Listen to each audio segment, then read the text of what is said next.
หนุ่มลาวทำงานในประเทศไทยมา5ปีไม่เคยเบี้ยวเงินเดือนแต่พอกลับมาทำงานที่บ้านได้2เดือนเงินเดือนไม่ได้สักบาทสวัสดีและสวัสดีทางพ่อแม่พี่น้องฝั่งลาวฝั่งไทยเนาะมื้อนี้ก็มาพบมาพ่อกับบ่าวยอดเช่นเก่าเช่นเคยพี่น้องถือว่ามื้อนี้บ่าวยอดมีเรื่องราวจะมานำเสนอเนาะเป็นเรื่องราวของหนุ่มลาวที่ไปทำงานในประเทศไทยพี่น้องอยู่ที่สกลนครเนาะแถวๆพังโคนพี่น้องถือว่าเพื่อนก็ทำงานไก่เครื่องเนาะอยู่ร้านชื่อดังร้านแห่งหนึ่งกับบ่ขอซื้อกันแล้วกันเนาะเป็นทำงานมาเรื่อยพี่น้อง4-5 ปีเนาะทำงานก็ได้เงินตลอดได้เงินตุ่งตลอดว่าซั่นซะพอมีเหตุการณ์เนาะก็แบบว่าเก็บเงินได้ประมาณหนึงแล้วเนาะก็มีสร้างบ้านสร้างหยังแล้วก็มาอยู่ลาวเนาะพักผ่อนหย่อนใจเนาะพอทีนี้คือเพิ่นรับสมัครคนงานอยู่แถวบ้านวายอดแหละเนาะวันละ200,000กีบว่าซั่นซะก็อยู่ที่ประมาณ300กว่าบาทเนาะเป็นเนาะวันละ200,000กีบเพิ่นก็ทำงานมาเรื่อยๆจนครบเดือนเนาะในที่สุดถึงกับน้ำตาซึมพี่น้องร้องห้องไห้เนาะหานายจ้างไทยว่ากูทำงานกับนายจ้างไทยมาหลายปีเนาะบ่เคยเบี้ยวบ่เคยนั่นเนาะพอทีนี้เนาะเพิ่นจึงตัดสินใจบ่ไปเฮ็ดงานลาออกพี่น้องที่จะกลับไปทำงานกับนายจ้างไทยคือเก่าเนาะเพราะว่าทนบ่ไหวเนาะซึ่งว่าทำงานกับเป็นนายจ้างจีนแต่ว่าทำงานอยู่ลาวเนาะพี่น้องเนาะแต่เป็นนายจ้างจีนซึ่งเบิ่นว่าเห็นได้ถึงความแตกต่างเนาะระหว่างนายจ้างไทยกับนายจ้างสัญชาติอื่นเนาะซึ่งว่ามันแตกต่างกันมากๆเลยพี่น้องถ้าหากว่าคือจังเบายอดเนาะก็มั่นใจนับนายจ้างไทยถามว่ามีบ่งานอยู่ในบ้านเบายอดนี่เนาะมีเนาะเบายอดก็เว้าได้เลยณตอนนี้นะอาจจะบ่ได้มีตลอดแต่ว่าณตอนนี้ก็มีแต่เบายอดปฏิเสธเลยว่าเบายอดบ่ไปถ้าเฮ็ดกับนายจ้างจีนเบายอดบ่ไปซึ่งว่าลุงเบายอดก็เฮ็ดกับนายจ้างจีนเนาะซึ่งว่า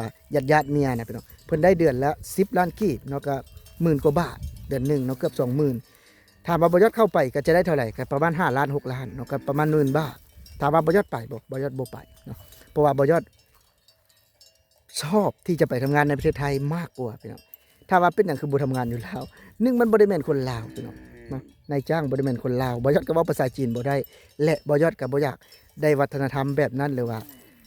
การที่จะเฮาจะไปเฮ็ดงานลักษณะนั้นเบายอดบ่มักเนาะเบายอดมักไปไทยดีกว่าพี่น้องอิสระดีเนาะบ่ว่าจะเป็นงานหยังเฮาก็เลือกเฮ็ดอย่างเช่นหนุ่มลาวผู้นี้แหละพี่น้องเคยทำงานในประเทศไทยนี่หลายปีเนาะประสบการณ์ที่ว่าเป็นหมดบ่ว่าจะเป็นซ่อมแปลงเนาะก่อสร้างจนว่ามั่นใจว่าที่จะเลือกมาทำงานในประเทศลาวเนาะทำงานแต่ว่าเป็นนายจ้างจีนพี่น้องสุดท้ายก็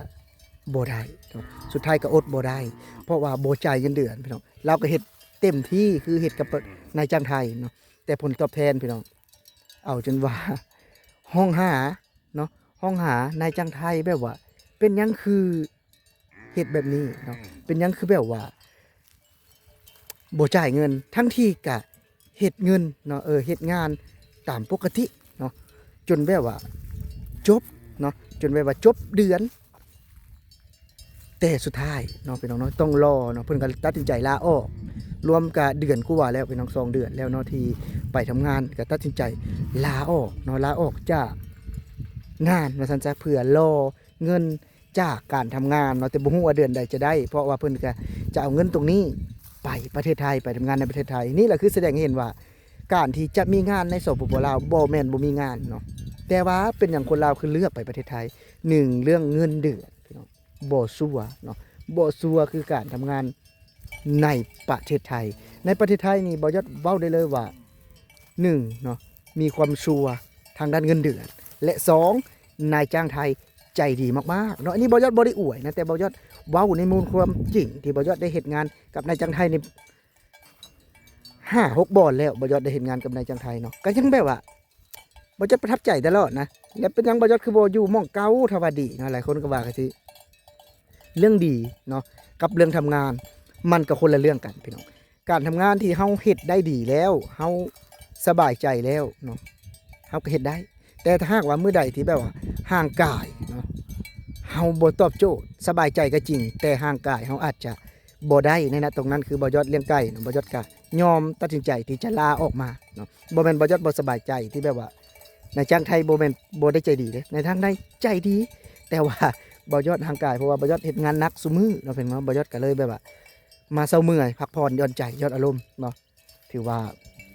ก็เป็นอีกหนึ่งเรื่องราวที่บ่ยอดได้เจออยู่ในประเทศไทยและบ่ยอดคิดว่าคนไทยคนลาวหลายๆคนเนาะที่ไปทำงานประเทศไทยก็ได้เจอคือจังบ่ยอดเนาะและจังหนุ่มคนนี้เอาจุดน้ำตาซึมน้ำตาไหลเนาะอยากกลับไปหานายจ้างไทยไวๆแต่ยังติดที่รอท่าเงินเดือนอยู่ทางฝั่งสปปลาวเนาะซึ่งว่าเพิ่นก็ตัดสินใจว่าเพิ่นจะบ่เฮ็ดอีกแล้วเนาะถ้าหากว่าบ่มีญาติหรือว่าบ่มีพี่น้องที่จะยืนยันได้ว่าตรงเป๊ะได้เงินเดือนจริงเนาะและนั่นก็อีกเหตุผลหนึ่งที่เฮ็ดให้คนลาวเนาะตัดสินใจไปทำงานในประเทศไทยเงินเดือนซัวเนาะสิ้นเดือนมาจ่ายเงิน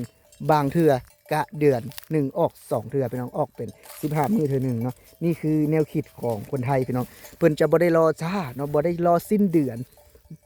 บางบ่อนอาทิตย์ละเทื่อบางบ่อนเดือน1 2เทื่อเนาะนี่คือวิธีการที่จ่ายเงินเดือนลูกน้องเป็นหยังมันมีประโยชน์หยังหลายคนก็ถามว่ามันมีประโยชน์หยังถามว่าถ้าหากว่าคนที่ใช้แรงงานเนาะอย่างบ่ยอดเองมันก็มีประโยชน์พี่น้องมีประโยชน์มากๆเลยเนาะในการที่จะได้เงินเนาะไวแล้วก็สะดวกแบบนี้เนาะบ่ยอดเชื่อได้เลยว่ามันมีความดีใจแล้วก็มีความตื่นเต้นอยู่ในตัวเนาะพี่น้องถ้าหากว่าได้เงินเดือนไวนะอันนี้ก็เป็นสิ่งที่บ่ยอดได้เจอมาว่าซั่นแล้วบ่ยอดก็เป็นคนที่ใส่ให้งานเนาะมันก็เป็นอีกหนึ่งความหวังหนึ่งความหมายที่ค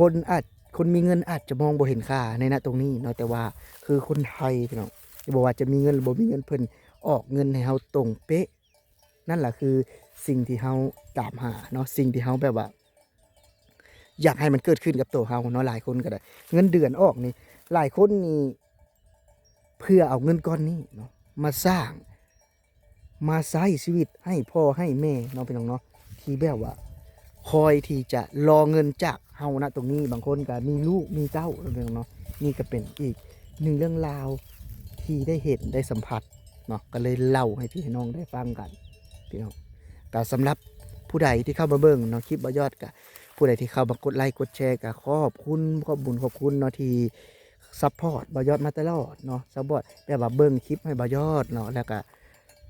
คอมเมนต์เป็นกำลังใจให้บ่ยอดเนาะก็ขอบบุญขอบคุณหลายๆก็ขอให้ทุกคนมีสุขภาพแข็งแรงพี่น้องโชคหมานร่ำรวยเนาะอย่าเจ็บอย่าได้อย่าไข้อย่าจนเนาะห่างมีทุกคนเนาะสำหรับวันนี้บ่ยอดสิขอลาพี่ลาน้องไปก่อนเด้อพี่น้องเด้อสบายดีเบิดทุกคนเนาะ